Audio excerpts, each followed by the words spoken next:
Nós estamos com o ministro Aires Brito, ex-ministro do Supremo. Bom momento, veio bem a calhar. Você fica conosco aí, velho. Ministro Aires Brito, bom dia, obrigado pela sua presença. Olha a manchetinha do Globo. STF critica, Lava Jato ameaça renunciar e ruas fazem panelaço. Tudo isso para o senhor, ministro. Vamos conversar. Como é que fica? Já estamos no ar? Já estamos no ar. Eu tenho dito que a Operação Lava Jato hoje se constitui uma espécie de patrimônio objetivo nacional pelo compromisso que ela tem com a seriedade na vida pública brasileira. Não há como imprimir marcha ré a Operação Lava Jato, exatamente pelo que ela tem de combate mais decidido, mais eficaz, numa perspectiva republicana, a impunidade, né, por crimes cometidos. Desde que observado o devido processo legal, e nós ainda dizemos devido processo legal substantivo, é de se louvar mais e mais essa operação. E quando todos nós ouvimos notícias, né, de contratura indevida, absolutamente indevida, por medidas legislativas na Lava Jato, a gente reage, se indigna até. Esse é o meu ponto de vista. Ontem mesmo, aquelas 10 medidas não poderiam experimentar emendas desnaturadoras delas, retrocessivas. Sorte que meu ponto de vista é de que a ministra Carmen está correta, o Rodrigo Janot está correto, estão corretos todos aqueles que estão forrados, cobertos de razões jurídicas, para não dizer cívicas, a todos aqueles que estão de prontidão, né, contra essas medidas legislativas desnaturadoras da proposta originária do Ministério Público. Eu digo do Ministério Público porque, embora o projeto seja de iniciativa popular, a inspiração foi do Ministério Público. Ministro Aires Brito, bom dia. Marco Antônio Villa, ministro. Bom dia, Marco Antônio. Como é que vai o senhor? Sempre é um prazer conversar com o senhor. O senhor, só para lembrar o nosso ouvinte, foi ministro e depois presidente durante o longo julgamento do processo no Mensalão, ação penal 470, né? Eu queria perguntar para o senhor uma inclusão que foi feita na votação na Câmara dos Deputados da punição a procuradores e juízes que poderão responder por crimes de abuso de autoridade. Como é que o senhor viu a aprovação desse destaque que foi incluído no relatório original, que não estava no momento da votação, mas foi incluído por um dos deputados e aprovado pelo plenário? Olha, Marco Antônio, eu já disse à imprensa há um tempo atrás, há não muito tempo. Eu chego a ver, até por um prisma um pouco mais, digamos, mas empenhadamente constitucional esse tema. Entendo que, no que diz respeito às consequências jurídicas de desempenho funcional dos membros do Ministério Público e da magistratura, a matéria tem que constar do próprio estatuto jurídico da magistratura e do Ministério Público nos termos da Constituição. Ou seja, a Constituição diz que haverá, né, em substituição à lei orgânica, vamos ficar na magistratura para facilitar o raciocínio, mas a minha ideia é aplicável também, toda a minha compreensão do tema, todo o meu entendimento se aplica também ao Ministério Público. O que é que diz a Constituição? Que lei, né, complementar disporá sobre o Estatuto da Magistratura. E essa lei é de iniciativa privativa do Supremo Tribunal Federal.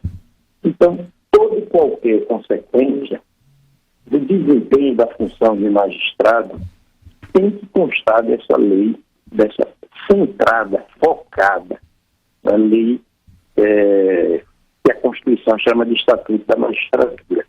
Não pode haver absolutamente, fora dessa lei, outra que exponha sobre as consequências do desempenho funcional de um magistrado, de um ministro judiciário. Não sei se você está compreendendo bem o meu raciocínio. Porque Sim. senão, você corre o risco de instituir o que a ministra Carmen Lúcia apropriadamente chamou de crime de hermenêutica. E não há crime de hermenêutica. Essa lei chamada de Estatuto da Magistratura, porque diz exatamente, né, tem tudo a ver, tudo absolutamente a ver com a independência do Poder Judiciário.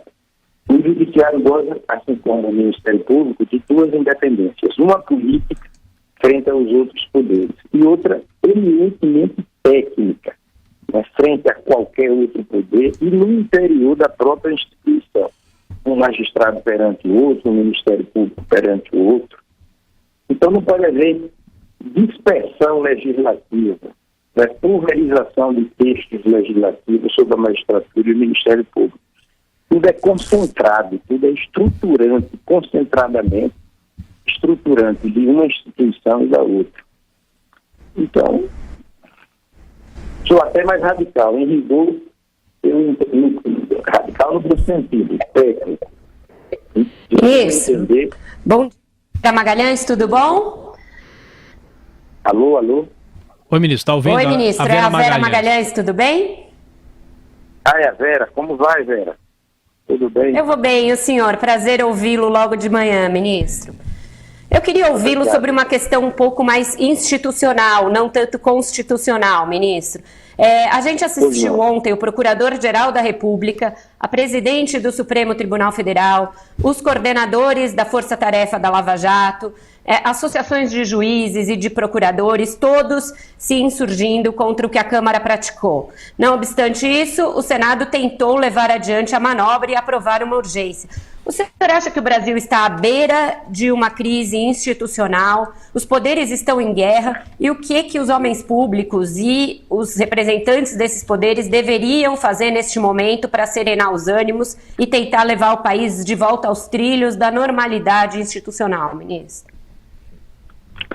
Olha, eu acho que está havendo uma fricção, um tensionamento muito mais forte do que em qualquer outra época no curso da atual Constituição brasileira. Nesses 31 anos de democracia, está havendo um encaminhamento de discussões, de entendimento dos temas em jogo, com uma freneticidade e uma intensidade e um certo clima de confronto. Eu não posso negar isso. Mas o Judiciário está coeso, o Ministério Público também, a sociedade se mobiliza, né, como deve ser mesmo. A cidadania brasileira nunca esteve tão ativada, a liberdade de imprensa é plena. Eu acho que as coisas tendem a se encaminhar para uma solução.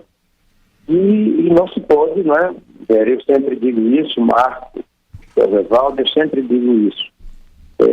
No Brasil, nos nossos dias, não se pode impedir a imprensa de falar primeiro sobre as coisas e não o Judiciário de falar por último. Então, quem vai dar a última palavra nessa matéria será o Poder Judiciário. E aí as coisas voltarão ao seu estado de normalidade. Porque o Judiciário falou, está falado. A partir do momento em que deixarmos de reconhecer ao Judiciário esse poder de falar por último e de se colocar mesmo como ponto de unidade dos outros dois poderes, a partir do momento em que afastarmos essa soberania do Poder Judiciário, aí sim, a democracia, mais do que golpeada, desaparecerá. Não vai haver isso, absolutamente. Não há clima para isso. Não. Essa fricção, esse tensionamento, impulsiona a vida política. A vida é assim mesmo, é feita de confronto de opiniões, mas está pressuposto, né, nesse embate, que o Judiciário dará a última palavra. Ministro Aires Brito, é sempre muito bom ouvi-lo, mas é sempre excelente ouvi-lo. Eu gostaria apenas que ao final o senhor reproduzisse a lição que nos deu hoje aqui, do texto constitucional que diz que o Estatuto da Magistratura deve nascer por obra do Supremo Tribunal. É isso, ministro? por iniciativa, o projeto de lei que versar, ou qualquer lei que versar sobre a compostura jurídica central funcional do Poder Judiciário, a iniciativa é privativa do Congresso, é privativa do Supremo Tribunal Federal. Quanto mais, não é? Quanto mais que essa lei, esse projeto de lei, embora oriundo de iniciativa popular e sob inspiração do Ministério Público, quanto mais que não passou pelo crivo do Supremo Tribunal Federal. Eu, como detentor da competência constitucional para dispor sobre o Estatuto da Magistratura, ou seja, sobre a compostura central, funcional da magistratura brasileira. Então não há como impor ao Poder Judiciário esse tipo de responsabilidade funcional pelo desempenho de suas funções. Eu tenho como essa consequência delituosa que se quer impor ao Judiciário como enlouquecidamente inconstitucional. Ensandecidamente inconstitucional. Bom, ministro Aires Brito, muito obrigado. Deixa eu só perguntar, com a sua licença, ministro, aproveitar que o senhor é um constitucionalista e também exerceu a função de ministro do STF e presidiu aquela corte. Em relação ao julgamento do impeachment da então presidente Dilma Rousseff, no artigo 52, parágrafo único, é muito claro, segundo a minha leitura, não sei se estou correto daí, que eu gostaria de perguntar ao senhor, diz que a perda do cargo com inabilitação por 8 anos para o exercício de função pública tal, no caso da condenação, será proferida por 2/3 dos votos do Senado Federal, a perda do cargo com inabilitação por 8 anos para o exercício de função pública. Eu perguntaria ao senhor, que é um constitucionalista, é possível, essa pena é fatiada ou é uma pena única? Ou seja, quem é condenado à perda do cargo automaticamente fica, de acordo com o parágrafo 1 do artigo 52, inabilitado para o exercício de função pública por 8 anos? Do meu ponto de vista, é conhecido também. Eu acho que a Constituição tem para mim com firmeza de entendimento. Eu tenho para mim que a Constituição geminou as coisas. Sim. Imbricou. É uma pena única. Não dá para separar. Ou seja, a perda do cargo acarreta a inabilitação para a função pública, de modo indissociável.